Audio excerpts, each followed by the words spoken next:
UP में team 80 के लिए जिस तरीके से यूपी में 2024 के लिए बीजेपी ने मिशन 80 का लक्ष्य रखा, उसके लिए जो प्रदेश अध्यक्ष हैं भूपेंद्र चौधरी, उनकी टीम 53 यानी टीम 53 तैयार है। आज पहली बैठक हुई है और उनसे जानेंगे कि क्या कुछ चर्चा हुई। भूपेंद्र जी, ये आपकी टीम 53 हम कह रहे हैं इसलिए कि कुल 53 लोग हैं इस नई टीम में और 80 का लक्ष्य है आपको। आज जो बैठक हुई इसमें किन किन मुद्दों पर चर्चा हुई, क्योंकि स्थानीय निकाय के चुनाव भी अब करीब है।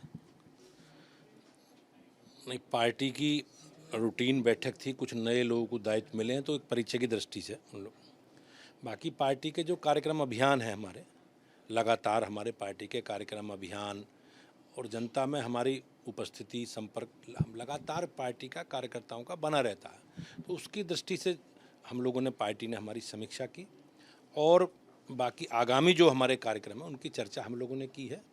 तो आगामी कार्यक्रमों की दृष्टि से 6 अप्रैल को पार्टी का स्थापना दिवस है, doctor B are Ambedkar ji का जन्मदिन है 14 अप्रैल को, 11 अप्रैल को माननीय ज्योतिराव फुले जी का जन्मदिन है। तो पार्टी अलग अलग कार्यक्रमों के माध्यम से इन सब उत्सवों को मनाएगी और आगामी नगर निकाय के चुनाव हैं, सहकारिता के भी चुनाव हैं, विधानसभा के 2 उपचुनाव हैं, लोकसभा के चुनाव हैं, ये सारी तैयारी अलग अलग माध्यमों से हम लोग कर रहे हैं और हमारे सभी कार्यकर्ताओं की इसमें भूमिका है। सबको दायित्व इन सब विषयों के लिए दिए गए हैं। स्थानीय निकाय चुनाव को लेकर बड़ी तैयारी है, क्योंकि 2024 के लोकसभा चुनाव से पहले से एक सेमीफाइनल के तौर पर बीजेपी ले रही है। क्या उसके लिए भी जिम्मेदारी दी गई है? निश्चित रूप से हमारी पार्टी ने पहले भी, जब दिसंबर में चुनाव प्रस्तावित थे और समाजवादी पार्टी के नेताओं के षड्यंत्र के कारण आगे बढ़े, तो हम लोगों ने अपने नीचे तक, बूथ तक अपने कार्यकर्ताओं को काम बांटे। हमने सभी नगर निकायों में प्रभारी, सह प्रभारी, संयोजक और पूरे संगठन का एक नीचे तक, बूथ तक लोगों को काम दिया है और भारतीय जनता पार्टी की सरकार के जो काम हैं नगर निकायों के माध्यम से हम लोगों ने किए हैं, उनकी सबकी चर्चा हम लोग करेंगे और बहुत प्रभावशाली तरीके से भारतीय जनता पार्टी चुनाव में जाएगी और मुझे विश्वास है कि इस बार बड़ी संख्या में नगर निकाय चुनाव में भाजपा को सफलता मिलेगी। ये आपने कहा कि उपचुनाव, ये 2 सीटें हैं। स्वार है जो अब्दुल्ला आजम की सजता रद्द खाली हुई, राहुल कुल के निधन से 96 सीट खाली हुई है। दोनों जगहों पर अब चुनाव की तारीखों का ऐलान हो गया। 10 मई को चुनाव होंगे। बीजेपी ने पहले सहयोगी दलों को दिया था, इस बार क्या एक सीट पर खुद लड़ेगी? नहीं, एक सीट तो उनकी जीती हुई सीट है, जो राहुल वाली सीट है 96 मिर्जापुर की, लेकिन हमारे गठबंधन में हम साथ लड़ से चुनाव में, अब जो भी निर्णय होगा, लेकिन हम लोग चुनाव में पूरी तैयारी के साथ, भाजपा पूरी मजबूती के साथ चुनाव लड़ेगी।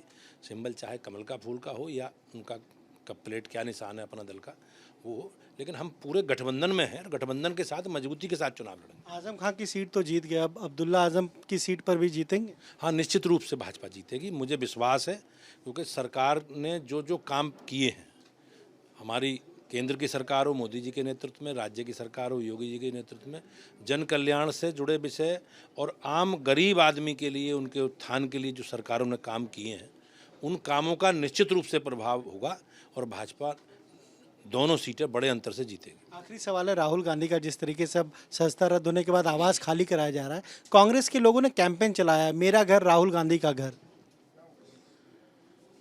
राहुल गांधी बहुत बड़े परिवार से आते हैं, लेकिन उनकी सोच बहुत छोटी है। लगातार कांग्रेस के लोग, कांग्रेस के नेता देश के प्रधानमंत्री जी के बारे में अनावश्यक बयानबाजी, बहुत चुभने वाले बयान, जिस प्रकार से लांछित करने वाले उनकी जाति को लेकर, उनके परिवार को लेकर जिस प्रकार की टिप्पणी कांग्रेस के लोगों ने की, वो निश्चित रूप से निंदनीय है और माननीय न्यायालय के आदेश पर उन्हें सजा हुई है, उसके कारण उनकी सजता गई है और एक जो नियम है, उस नियमों में उन्हें आवास खाली करना है। लेकिन कांग्रेस के लोग जो ज़मीनी सच्चाई है, जो ज़मीनी पक्ष है, उसे समझने तैयार नहीं है और मैं निश्चित रूप से कह सकता हूँ कि कांग्रेस की बयानबाजी, कांग्रेस के लोगों ने जिस प्रकार से एक पिछड़े वर्ग के नेता को देश का प्रधानमंत्री वो स्वीकारने में उन्हें कष्ट हो रहा है और उनकी जाति के बारे में, उनके परिवार के बारे में जिस प्रकार से टिप्पणी उन्होंने की है, उसकी समाज में, पिछड़े वर्गों में, समाज के सब वर्गों में बहुत दुखद प्रतिक्रिया है और उसी का परिणाम है कि लोग कोर्ट गए, कोर्ट में लोगों ने सरकार माने न्यायालय का निर्णय उनके खिलाफ आया। तो ये आपने सुना क्या कहना है बीजेपी प्रदेश भूपेंद्र चौधरी का, आज जो बैठक हुई है उसके बारे में बता रहा हूँ। साथ ही साथ ये भी कह रहे हैं कि स्थानीय निकाय चुनाव जो है उसमें बीजेपी सबसे ज़्यादा सीटें जीतेगी, और जिस तरीके से राहुल गांधी के लिए पार्टी के कांग्रेस के लोग कैंपेन चला रहे हैं उस पर भी उन्होंने निशाना साधा है। कैमरा जितेन के साथ अनुभव शुक्ला, एबी गंगा, लखनऊ।